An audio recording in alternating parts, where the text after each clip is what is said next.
Showing what happened and why maybe will help us all have a little more empathy for each other. Hi, I'm George the Antique Nomad. Come with me as I wander the country in search of valuable vintage, amazing antiques, and cool collectibles. We'll buy, sell, and trade at antique malls, shops, and shows, estate sales, flea markets, thrift stores, anywhere people go to find really interesting things that just aren't made anymore. So come on, let's go! Good morning, everybody. This is George the Antique Nomad, and I am here because I've been here better part of last night into the wee hours of the morning unpacking and getting my space together. I'm standing here now, and I'm very excited because I'm at the Sparks Antique and Collectible Flea Market in Kansas. The show starts now, but it's 8 in the morning on Thursday, and people haven't really trickled in here yet too much, so I'm going to start selling, and I'll film my booth and talk to you about that, and then we'll try to go out over the weekend a few times and give you a glimpse of this very large flea market, which is expected to draw, 5 figures worth of people. They said 15,000 is a typical number, and they've had as many as apparently over 50,000. So we'll see how it goes. People are a little bit more cautious right now. I've got my face shield, I've got my bandana for a mask, so I'm not worried. Let's go. My neighbors seem to have some sculptural stuff, and I'm going to be kind and not put them in the shop because they're camera shy, I see, but their stuff's really cool, so it'll be fun to get to meet them. I'm the new guy here. I have one customer I know who's coming, and other than that, I don't really know anybody. Sparks is literally a ghost town. There are 9 people left here, so it's pretty crazy that it turns into this huge event every year. This booth has a lot of primitives and farm items. We're going to see a lot of that here because of where we are. So it's only 9 in the morning. I've already bought 3 items from my neighbors, and here they are. They're really cool. I'm very happy with all of them. The blue mirrored table is 1930s deco. The rotary phone is from the 60s, and the round shot glass set has the pump and the chrome holder so that you can pump that and your hooch will fill up right into there. And I paid $25 for the table, $25 for the shot glass set, and $5 for the phone, so I just couldn't resist. Although I need to be selling now because I brought a very full house. Here's my jewelry case. We'll show a few highlights. If you have any questions, let me know. I didn't know how much this little boy was. Oh, the little weight, I could do $6 on him. The smoky stone set with the earrings is Juliana. I got that at the Burlington show, and this is also Juliana with the textured stones in the cuff bracelet. What else do I have that's new in jewelry? We'll just sort of pan over. That's a nice French piece there.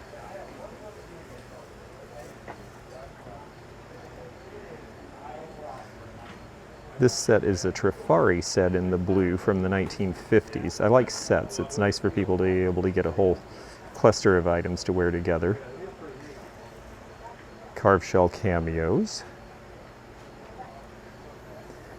I had a nice Hobey bracelet, but it already sold this morning. And there's a nice enamel buckle.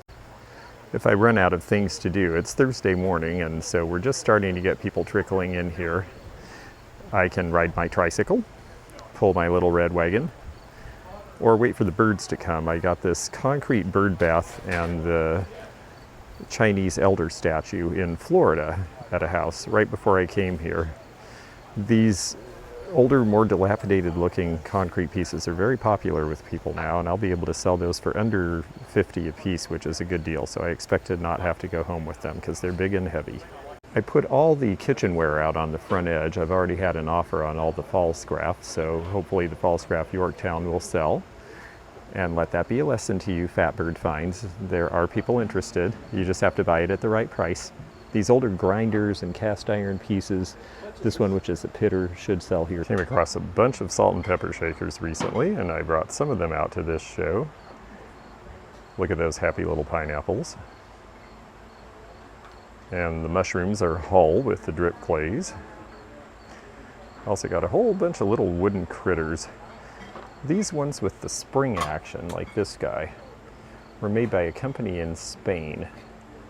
And there's a collector for them. Specifically, there's collectors for the Spanish ones.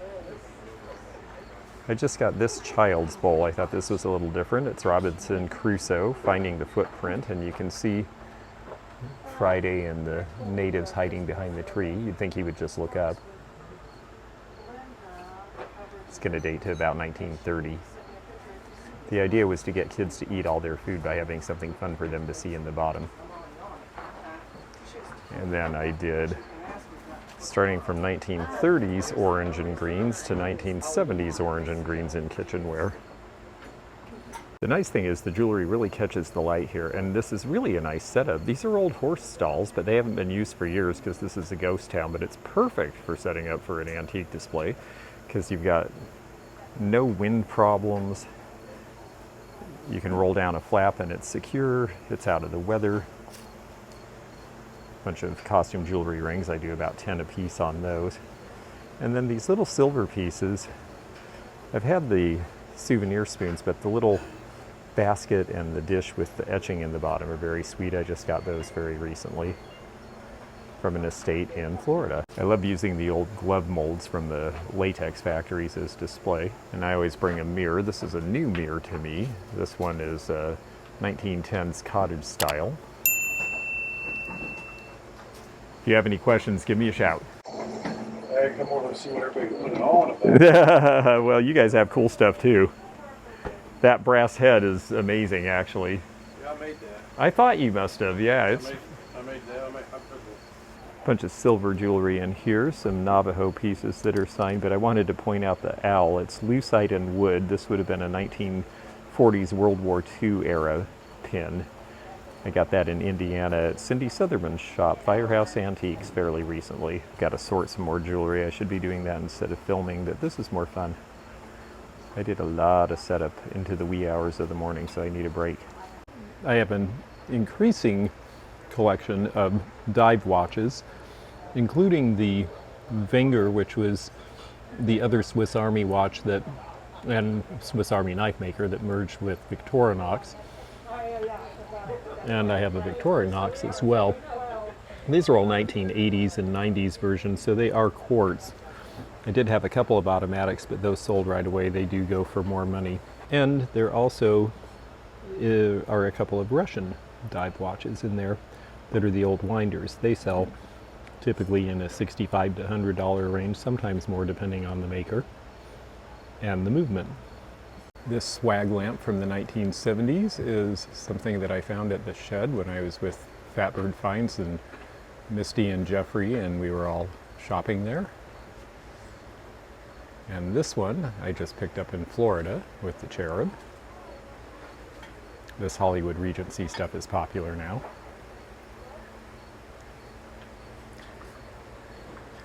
I thought the fireman display was fun with no smoking. And then I just got this neat sculpture with the dancers in the arabesque. I believe that's what that pose is called. It's made out of iron. I thought it was really interesting and a great modernist look. This lamp is new to me. People really like these old lamps nowadays.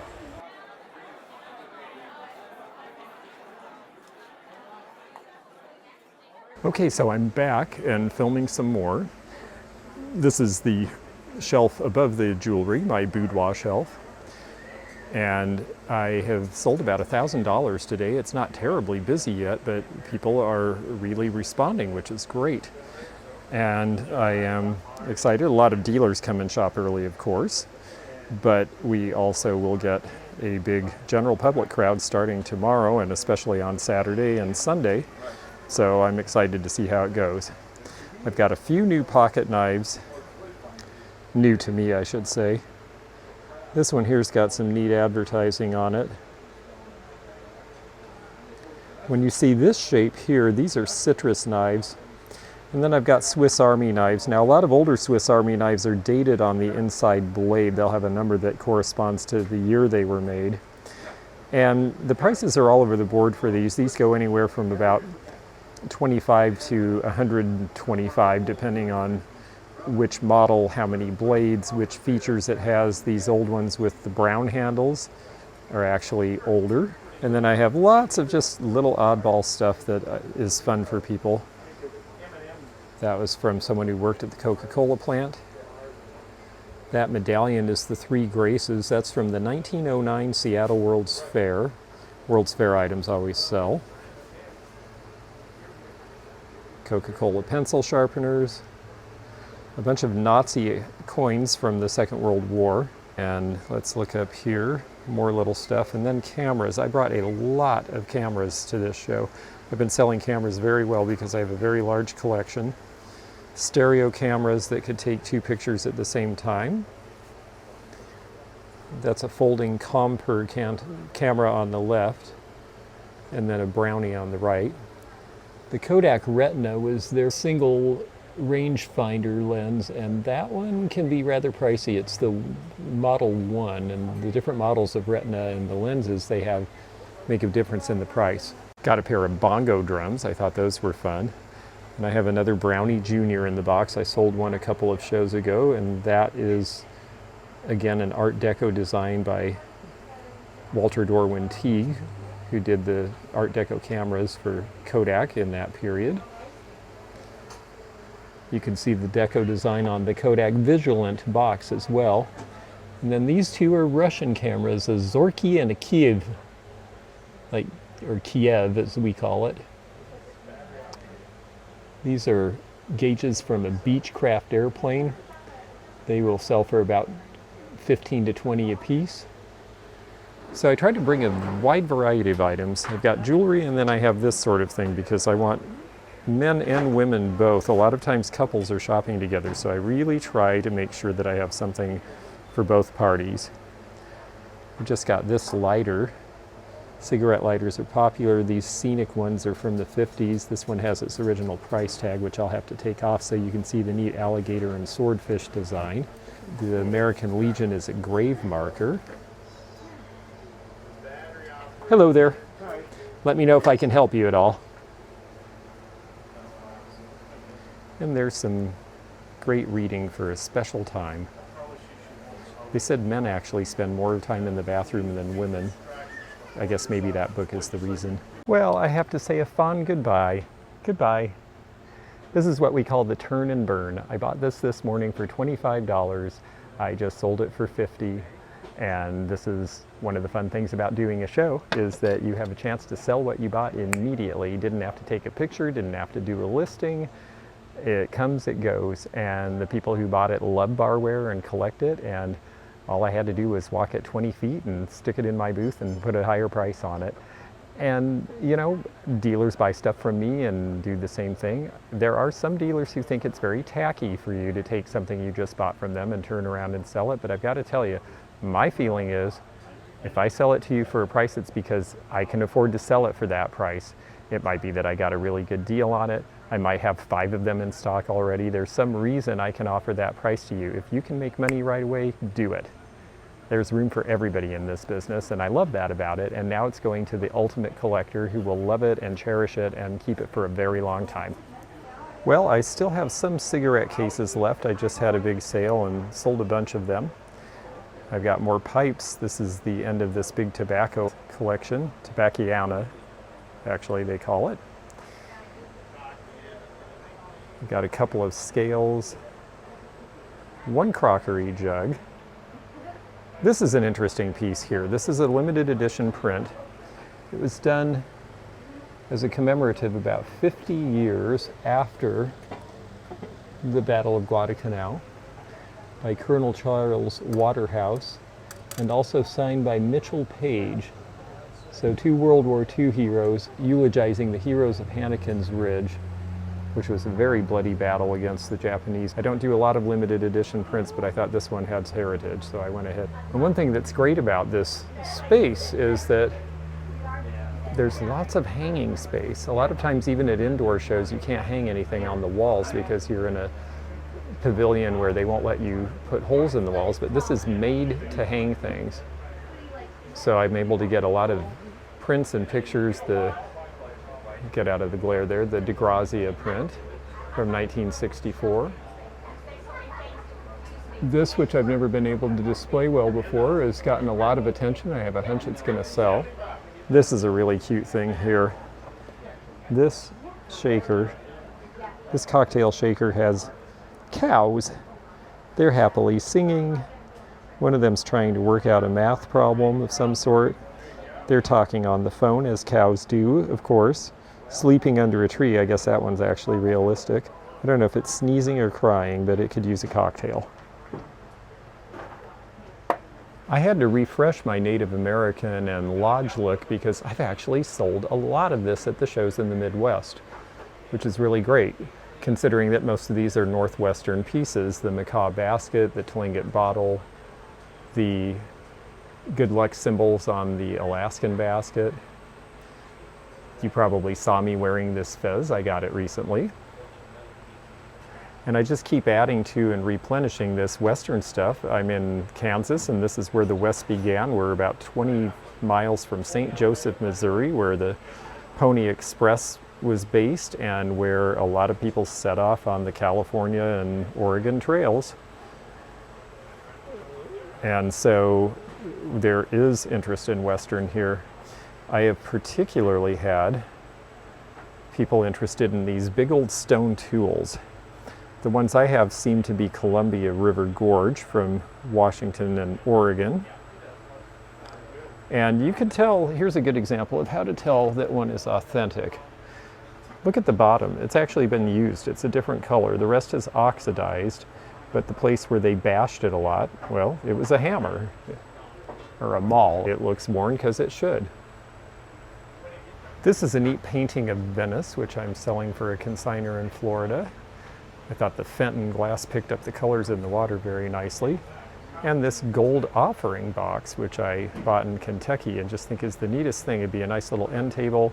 You could use it as a bank to put aside money for tithing or to teach your kids how to save money, because it's about child height.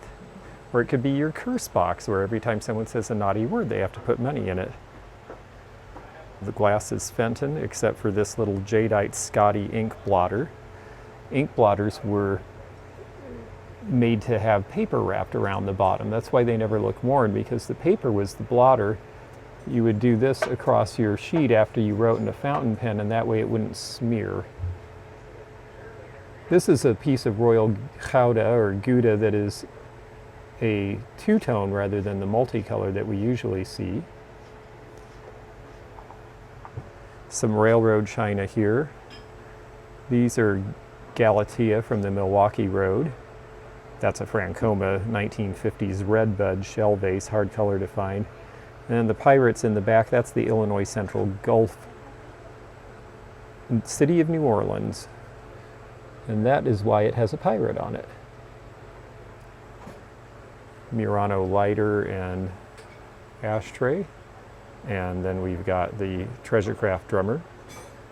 I think you saw the Treasure Craft horse standing in the basket with the good luck design on it. That's something I just got. This is also fairly fresh to me, Weller Kingfisher. Such a great color and great pattern with the bird on it. Francoma decanter, this is a V-Series edition. They only made between 3,500 and 7,500 of these each year during the 1970s primarily. Couple of pieces of tea leaf ironstone and the McCoy bird vase. I brought this because we're near Missouri, even though we're on the other side. This is from the 1904 St. Louis World's Fair, showing the exposition building. That grounds is now Fairmont Park, I believe it's called, and it's a wonderful park in the middle of St. Louis with all sorts of really beautiful leftover designs in the landscaping. I think the buildings were all temporary, but the landscaping has remained. Now, I don't know what the market for art is in Kansas City and St. Joseph, but I did bring other pieces as well. This is Fanch Ladant. You may have seen this in my estate sale in Kentucky. I wasn't able to sell it there. I think it was a little too fast for the market, so I figured I'll bring it to shows. And then we've got a Black Panther lamp, a lovely black Tiffin black amethyst satin glass vase from about 1935 or 40 on the right. Another blotter, this one's an elephant in black amethyst, also 1930s. And then the Royal Gouda bottle vase and the big Royal Gouda candlestick holder. That's a very pretty piece, worth a few $100s. Down on the bottom, also new to my inventory, are these Jaru horses. Jaru was a California modernist pottery company about 1980. These sets sell for $75 to $100, and I thought even though they're modernists, they're horses, so maybe appropriate for here. This very traditional lamp works with the coin spot in the opalescent. I love the peacock blue color of this shot glass set, so I brought that. Goes well with the Westmoreland. This little piece here is new to me. This is an invalid feeder. It's porcelain. This is actually what they would feed people who could not feed themselves. This is a nice blue onion pattern, similar to the blue onion of Meissen. And you can see the feeding tube there. So you'd put some sort of mush in here and then pour it into the mouth as such. People use them now for all sorts of odd purposes. Cleaning out earwax, for example, with hot water. They use them as a neti pot. Lots of different things. You know, a lot of people are upset about things like this now. Showing what happened and why maybe will help us all have a little more empathy for each other. A bunch of cigarette lighters. Cigarette lighters are always good sellers, especially if they're advertising. Big Dutchman.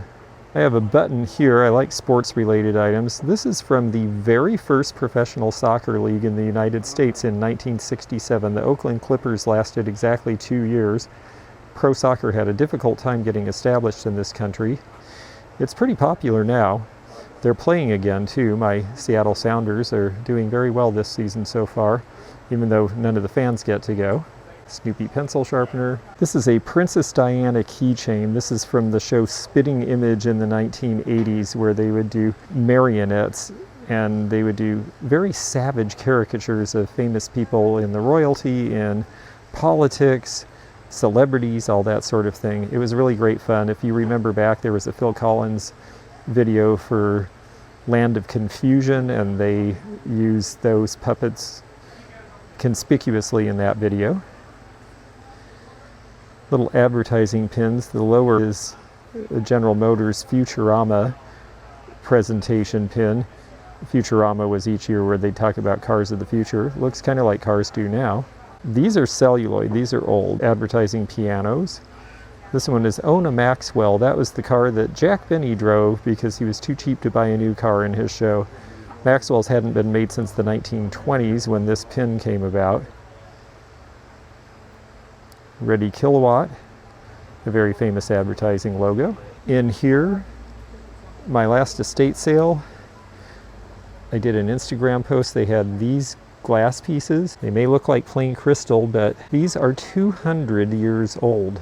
This is what glass looked like when it was all hand formed. Every single piece is hand blown. That's why they're a little crooked. They had to do this piece, adhere it to this stem, adhere it to this knob, adhere it to this piece, and adhere it to the bowl. It has a little bit of a bubbliness to it.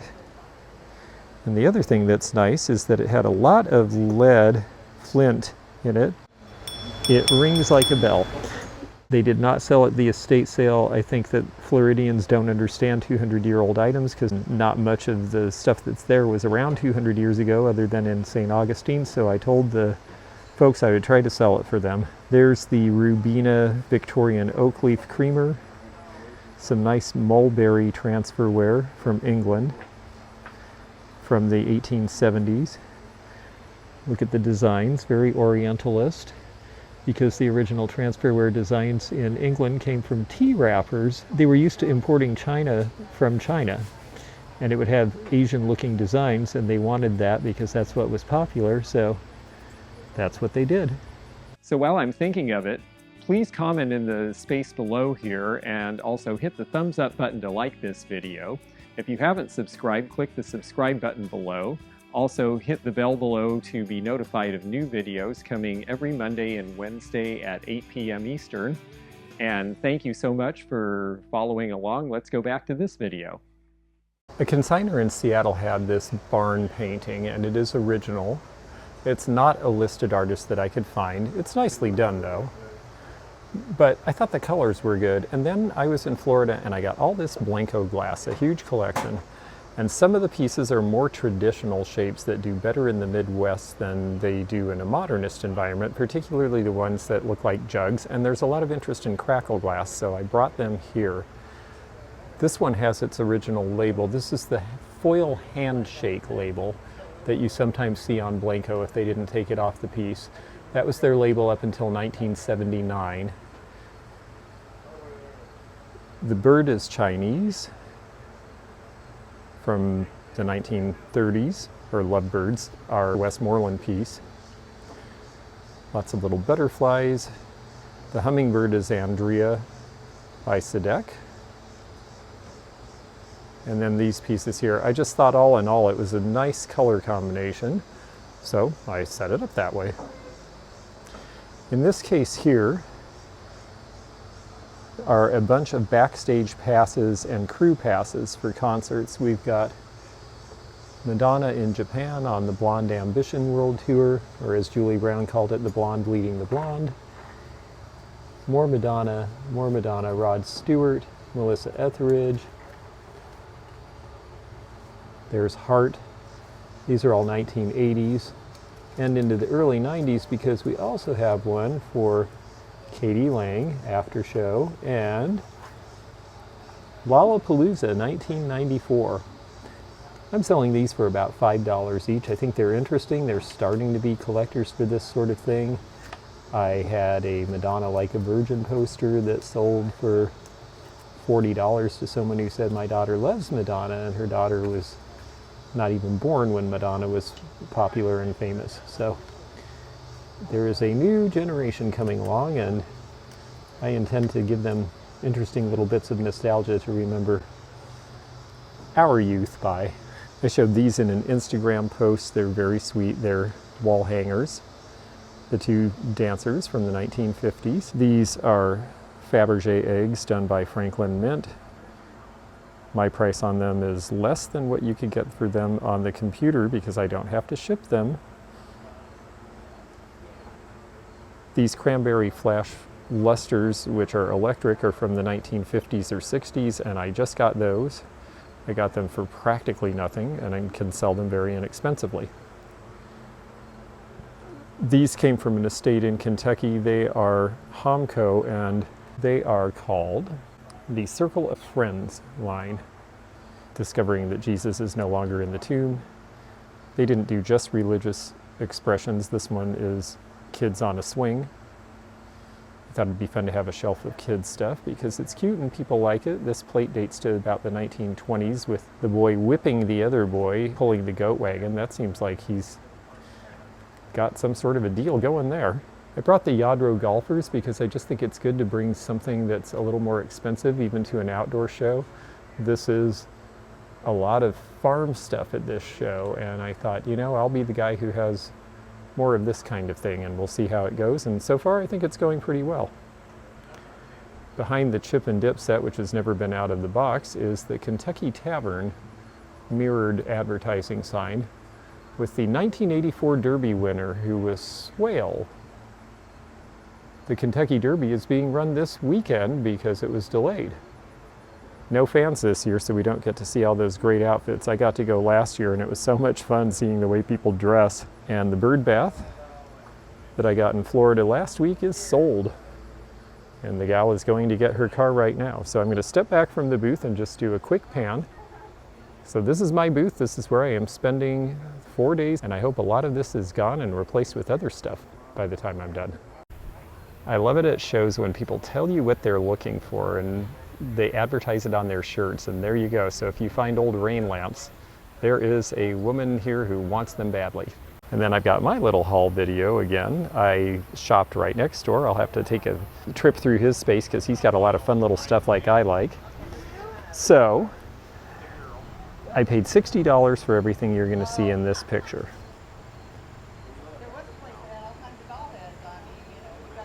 Well, $65 including the phone, which I showed you earlier. The Daisy air rifle is an original tag from an air rifle with the Happy Daisy Boy. And you can tell from the graphics, it costs $1.50 for the single shot. And here's the Model 29. and you can buy all the parts after you break them for about a dime a piece. So this has to be from about the 1930s. I figure someone who has that might be a good eBay thing because it's easy to ship, and someone who has that rifle would love to have the original paperwork. This is a 1957 T-Bird promotional car. I paid $20. I expect to get $40 to $45. These were given out at the dealership. If you couldn't afford a T-Bird, you could at least take one home in model form. Such a great design. These have sold for big money for years. And there's the 1957 in the background. This one's in good shape. It's very important that they have all their chrome, not be missing anything, no breaks. Wet and Wild was one of 7-Up's slogans back when it was the Uncola in the 70s, so it's kind of psychedelic.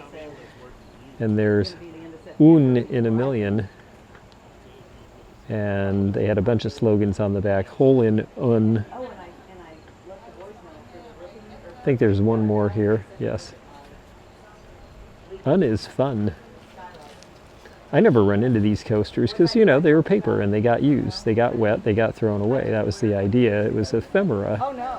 Ephemeral meaning of the moment, not meant to last. Here is one of these expander bracelets with the rhinestones. Women love this look. I personally feel like they grab your skin and your hair, but I guess if you don't have hair on your wrist, it's not a problem. Now the tray here I bought because eventually I will get back to Seattle at some point. And this is from the 1909 Seattle World's Fair. Long before the Space Needle, Seattle had its first World's Fair. And the 1909 Seattle World's Fair was where the University of Washington now is, which is my alma mater. Most of these buildings are long gone. They only kept a few, but they did keep the Olmsted Brothers landscaping that faced everything onto Mount Rainier, so it's a beautiful campus. There's the auditorium. The Fine Arts building is still there. That is the architecture school now, and I took some classes there. And here it says, Souvenir of Seattle and the Alaska-Yukon Pacific Exposition. The Agriculture Building, which is long gone. The Washington State Building, long gone. Then they have a picture of Snoqualmie Falls. They have a picture of the first totem pole that was in Pioneer Square, which was stolen from the Tlingit. They eventually gave it back to them and then paid them to make a new one, which is standing there today. That was done in the 30s. And here's the logo for the fair, which are the three graces representing Asia, Alaska, and North America, meaning the United States specifically. That costs $20. It's a little corroded. I think I can clean it up. In Seattle, it'll sell for about $45. That's where the market is, of course. This is a Zippo lighter, and it's the islands of Hawaii, and Hawaiiana people and Zippo people will both love it. I paid $7 for that. That's a pretty good deal. I think that's a $20 lighter. I buy presidential candidate pins, and these are all different because they all are green rather than red, white, and blue. With the exception of Jimmy Carter, candidates that use green buttons don't get elected. Air California is long gone. That's plastic wings from about 1980, but they are airline wings. All of these things I paid about $1.50 a piece for.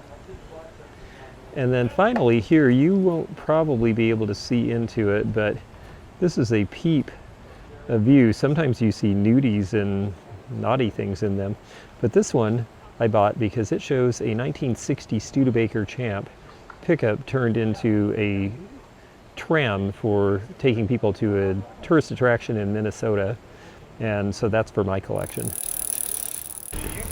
Yeah, so it is the afternoon of Thursday, and it's definitely slowed down because this is more of a setup day. The really serious early people have been and gone. We've done well with them. It's a good start to the show, but that gives me time to show some of the other stuff in the area. I'm going to start with my neighbors, and then we'll see how far I get. Okay, so my neighbor's got bikes. He's got this cool chopper style with the banana seat and the Schwinn Fair Lady and the Tiger in the back.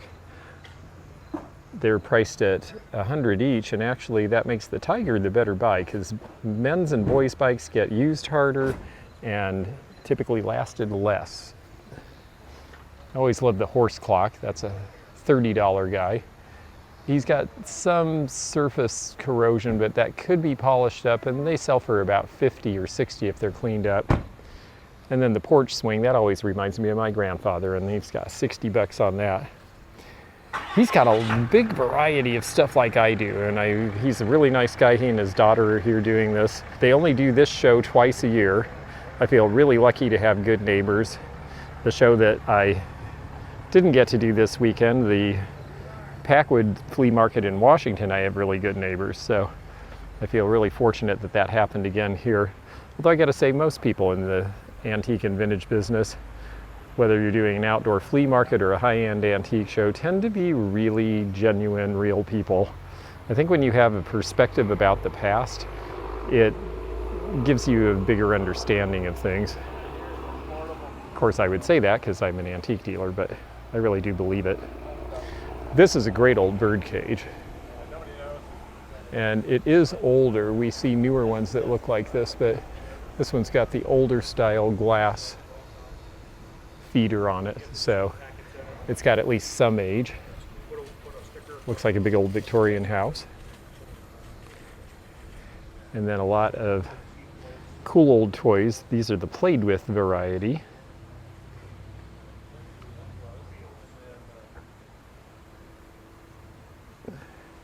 This is quite an outfit here. In the 60s, it was popular to pick up these old uniforms and things with the gold threading and piping like that were from old bands and other things. And if you look at the Beatles, they wore stuff like this a lot. Hopefully they wore pants with it, unlike this guy. Some military here, bunch of bridge lamps. This one's pretty good. I like the shape and design on this, and this green industrial from the 50s is very popular again now. This is priced at $60. They do go for about that these days.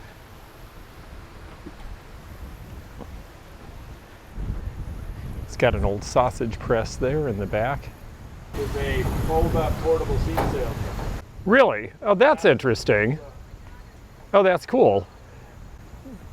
So what Harold is my neighbor, and what he was telling me is that this is, you can see there, yes, it folds down into a very small thing so a seed salesman can take the samples around to the farmers in the field. That is a pretty neat thing. I've never seen one like that. Got a name on the end. Got a plate on the other end. Let's take a look and see what the plate on the other end says. Oh yeah, here we go. Easy Fold Manufacturers, Faribault, Minnesota. Patent number 2 million or so, and that's going to put it right around 1940. So, yep, you can see the hinges and it all folds down. That would make this pretty useful for antique shows. You want to fold it up? Sure. Yeah, that sounds great. Let's see how it works.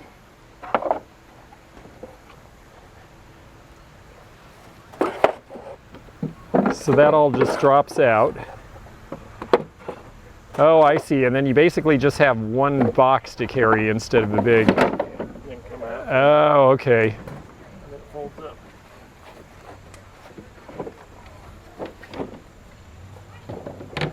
That is really cool. Handle on? For a handle on the end? Or? No, no handle. There you go. Probably was at one point.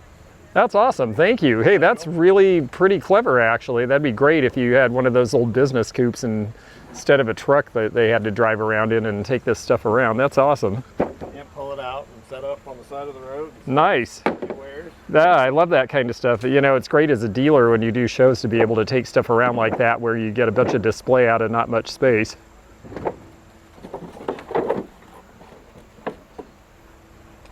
Now they have to put it all back together again. Well, thank you for the demo. Yeah, you're welcome. That's really cool. Well, they're putting that back together, which was very nice of them to show us, I thought. I'm going to take a look at what's in their booth. Here's a set of spurs and some chaps. He's got really cool stuff. I like all these old lobby posters. These would have been from little theaters in the Midwest especially, where they didn't have room for the big card in the front window. The Bamboo Prison. Did he fall for a commie cutie or was he pushed? I bet they're going to say he was pushed. I'm not so sure. Bunch of old tins. The older the better as far as collectors are concerned. This one's got a good graphic with that sunburst coming out of the middle of it. Then he's got travel clocks galore. The type that I like to buy are these because you fold them down and this is what you would take with you. So it was easy to put in your bag and the surface wouldn't get scratched. These were very popular in the 50s. I had one beside my bed for a while. It was pretty useful. Pink radio for 20 bucks. If that cleaned up would be a pretty good deal. Little child's piano too. Pretty good 1970s era beer advertising. And one of the best pieces he has is this watch, which says Ham's Beer and has been changed to Bear. The Ham's Beer Bear was a very popular advertising logo, and I remember as a kid thinking he was pretty cool, and no, it did not make me drink Ham's beer. Ham's beer is, well, wasn't great. Probably was to some palate, but not mine. You see these around 1980, these plastic lamps with advertising on them that were supposed to look like old time. This is RCA. Jukebox Jamboree. This was a toy jukebox for kids that played records. This is a cool thing here. This is a Panapet radio. This is a transistor radio, and the important thing, does it have its chain? Does it have its ring?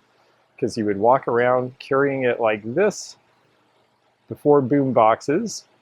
And it's the Panapet 70. I think it came out just about in 1970 from Panasonic.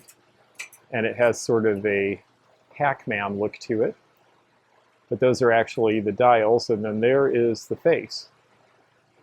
He's got 40 on this for the green one. That's about the right price. Here's Auto Row. I like the dune buggy. This is an early 50s Cadillac promotional car. This one is a mid-50s Pontiac.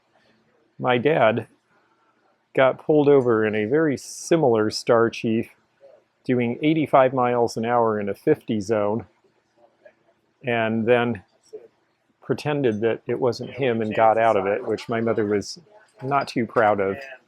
But they were broke and couldn't afford to pay the ticket, so they beat their way out of it.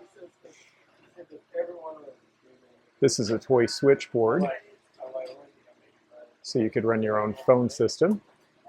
And then he's got cameras, but he's got a camera I don't for as many cameras as I've got.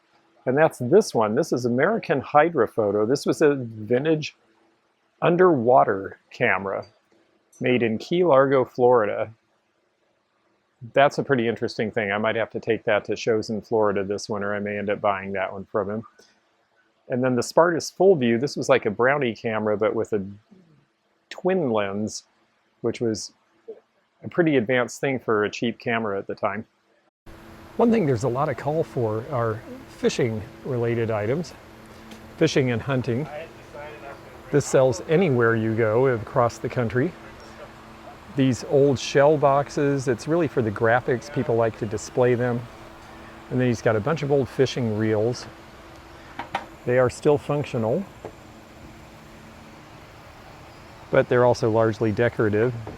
And it's especially nice if they have the box, like this one from Bronson Reel Company. Bronson reels sell by the thousands. Lots of different names in reels, and certain ones are more desirable than others. There's actually a fair bit to know about them if you start collecting. And he has lots of little stuff in cases like I do. I should show something. I didn't look at this case before. This is a bicycle badge from the front of an old bike. Up until the 50s, they would typically have a big metal badge on the front, just like cars had emblems. And here next to it is a pin for Hiawatha, the best bike built. Also from about 1950. Those are pretty collectible. I've seen them sell as much as $40 and $50 for the bike badges, depending on condition and age. If you get back into the late Victorian period where bikes were the rage before people could have cars, some of those can be into the $100 range just for the emblem. Old box for the Westclock Scotty. That was a cheap pocket watch that was made kind of after pocket watches started to go out of style. They were called penny watches because they might cost all of $1 during the Depression. The movements were not good. If you find one running, it's actually a trick. This is a Michelob bar light for a tavern. These were not meant for home use, so they're hard to find. And it rotates. And that's why it's $175. And then here's a Budweiser from the 60s with the clock in it. That's a pretty neat piece too. So he's got cool stuff. I'm really glad to be next to somebody who's got interesting things and a lot of little things, because it means that his customer and my customer will be compatible.